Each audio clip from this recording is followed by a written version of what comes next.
Dear friends of class 10th, welcome in SNS maths class. So आइए आज एक नया टॉपिक स्टार्ट करते हैं। और आज जो हम टॉपिक स्टार्ट करने जा रहे हैं वो है टिग्नोमेट्री।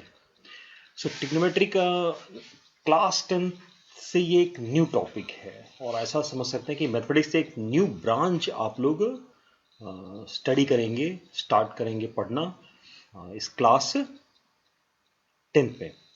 और क्लास 11 का ये एक बहुत ही इंपॉर्टेंट टॉपिक हो जाएगा आपका।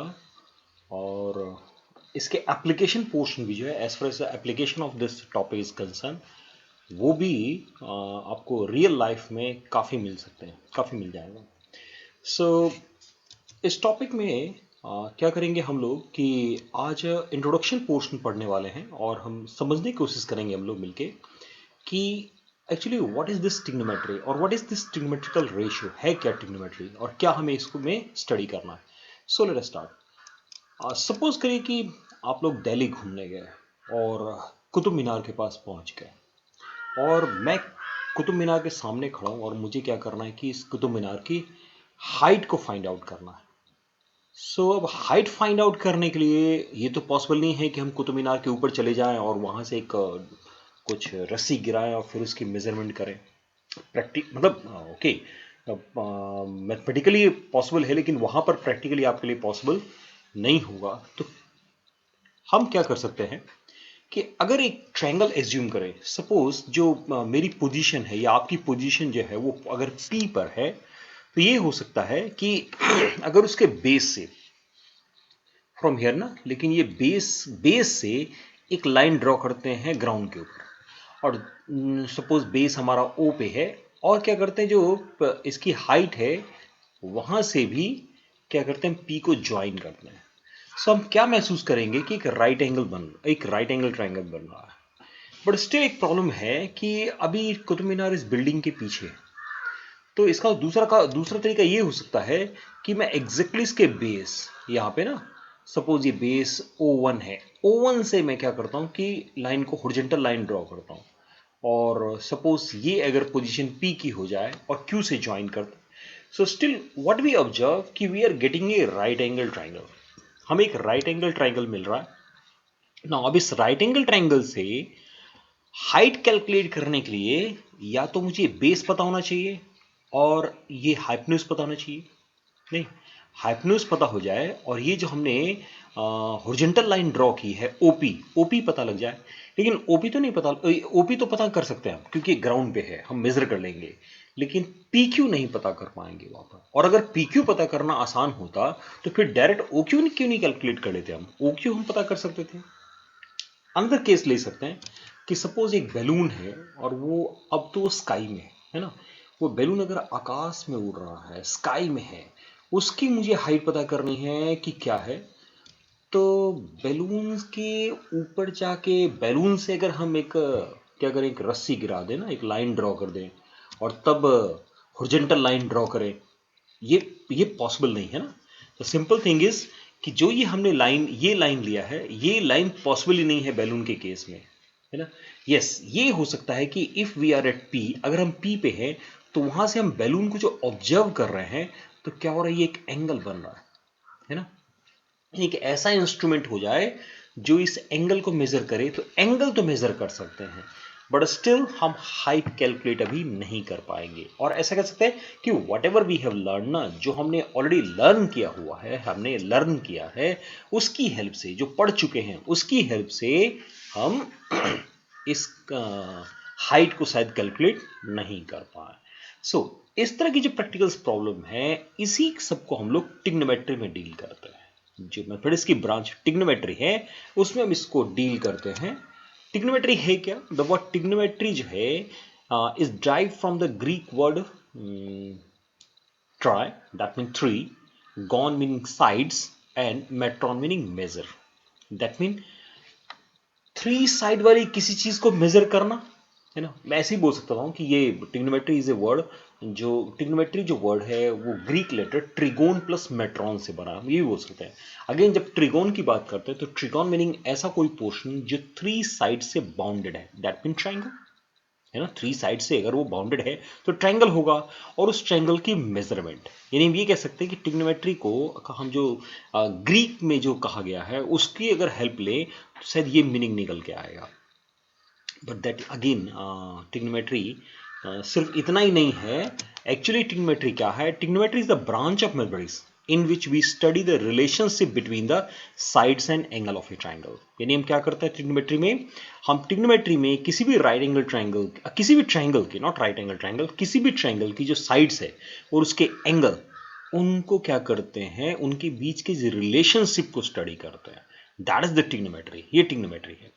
सी अगेन ट्रिग्नोमेट्री अगर इनिशियल स्टेज में देखेंगे तो बहुत पहले जो बेबीलोन में की जो सिविलाइजेशन है वहाँ भी यूज़ हो रहा था। यानी अगर हम थोड़ा हिस्ट्री में जाएंगे तो हमें पता लगेगा कि बहुत पहले से ट्रिग्नोमेट्री का यूज़ हो रहा है। सो अभी हम लोग हिस्ट्री में नहीं जा रहे हैं, है ना, हम लोग let us talk to about topic, है ना, जो हम लोग ट्रिग्नोमेट्री स्टडी करने आए हैं, कोई इंट्रोडक्शन को स्टडी करने आए हैं। चलो अभी उसी पे रहते हैं। सो हमने क्या कहा कि ट्रिग्नोमेट्री जो है वो ट्रायंगल की साइड्स और उसके एंगल का रिलेशन है। सो इस क्लास 10th में हम सिर्फ राइट एंगल ट्रायंगल की बात करेंगे। और आपने अभी पिछले एग्जाम्पल में जो हमने कुतुब मीनार या बैलून का जो केसेस लिया था तो वहां अगर ध्यान दिया होगा तो जो जो स्ट्रक्चर बन रहा था वो क्या था? राइट एंगल ट्रायंगल ही बन रहा था ना।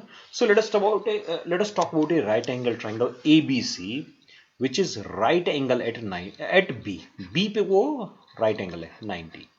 नाउ ये 90 के सामने की साइड है जिसको हम लोग हाइपोटेन्यूज बोलते हैं, है ना। और हम इस बुक में इसको अपने टॉपिक में, पूरी टॉपिक में इसको स्मॉल h से रिप्रेजेंट करेंगे। अब एक साइड यानी हाइपोटेन्यूज क्या है? जो 90 के सामने। If I am talking about angle A, अगर मैं एंगल ए के बारे में बात कर रहा हूं तो ये साइड जो एंगल ए के सामने है, in front of angle A, और एक साइड जो एंगल ए के एडजेसेंट है ना। ये क्या है? एंगल ए के एडजेसेंट साइड है और ये उसके एंगल ए के बोल सकते हैं कि अपोजिट साइड है। जो एंगल ए के अपोजिट साइड्स होता है उसको हम लोग परपेंडिकुलर बोलते हैं। उसको क्या करते हैं? उसको हम लोग परपेंडिकुलर बोलते हैं और let us represent by small p।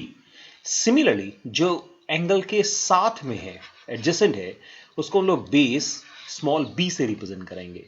सी हम यहां पर एंगल ए की बात कर रहे हैं तो एंगल ए के लिए ए बी हो गया बेस, BC हो गया परपेंडिकुलर और AC हाइपोटेन्यूज है।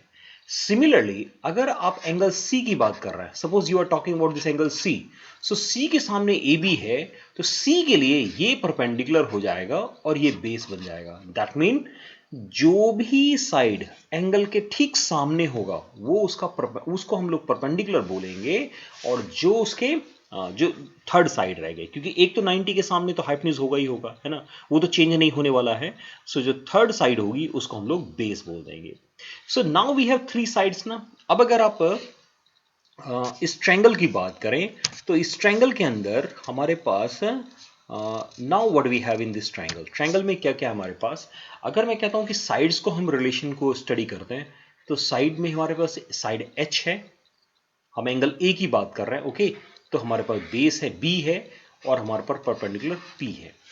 अब अगर इनके रेशियोज को लें, है ना, ओके, क्योंकि एक एंगल तो 90 है तो या तो हम एंगल ए के रिलेशनशिप को स्टडी करेंगे या एंगल सी के रिलेशन को स्टडी करेंगे। तो हमने डिसाइड किया कि चलो हम एंगल ए के रिलेशनशिप को स्टडी करते हैं। तो एंगल ए के रिलेशनशिप को जब स्टडी करने जाएंगे तो हमारे पास परपेंडिकुलर उसके सामने यहां पर है, परपेंडिकुलर बेस और हाइपोटेन्यूज ले लिया हमने। अब इन तीनों का रेशियो हम कहते हैं ट्रिग्नोमेट्रिक रेशियो।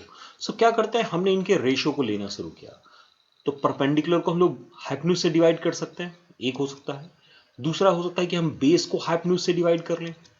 थर्ड हो सकता है कि हम परपेंडिकुलर को बेस से डिवाइड कर लें। Is it? यही तीन ना होंगे। परपेंडिकुलर अगर आपके पास PBH है, उनके आप क्या करेंगे, उनके रिलेशनशिप बनाने जाएंगे तो एक में P को H के साथ लेंगे, एक में B को हमने H के साथ ले लिया, एक में P को B के साथ ले लिया। हम ये भी कर सकते हैं, उनके रेसिप्रोकल्स ले लें। पहले में हमने परपेंडिकुलर अपॉन हाइपोटेन्यूज बोला था, चलो अब कहते हैं हाइपोटेन्यूज अपॉन परपेंडिकुलर। तब हम बोलते हैं हाइपोटेन्यूज अपॉन बेस, और बेस अपॉन परपेंडिकुलर, हम ये बोल सकते हैं ना। सो क्या क्या हमने रेशियोज बनाए हैं और these are known as trigonometric ratio. इस क्योंकि हम यहाँ क्या कर रहे हैं, हम एक एंगल ए के लिए ये जो भी रेशियो बनाया है ये सब किसके लिए है, ये एंगल ए के लिए है। तो इन्हीं को हम लोगों ने क्या कहा है, ट्रिग्नोमेट्रिक रेशियो कहा है। और इस फर्स्ट रिलेशन को परपेंडिकुलर अपॉन हाइपोटेन्यूज को हम लोग साइन ए बोलते हैं। साइन का फुल फॉर्म है sine, SINE, sine A actually. लेकिन क्या करेंगे, just for our convenience we are writing in short sine ए।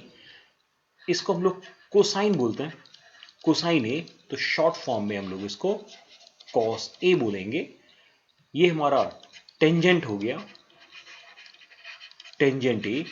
यानी शॉर्ट फॉर्म में वी आर सेइंग टेन ए। ये 10 का अपोजिट है, इसको हम लोग कॉट ए बोलते हैं। इस रेशियो को पूरा नाम हो जाएगा कॉटेंजेंट, कॉटेंजेंट ए। इसको हम लोग सीकेंट ए बोलते हैं, जिसको ये फुल फॉर्म हो गया सीकेंट, लिखते हम लोग सेक ए है।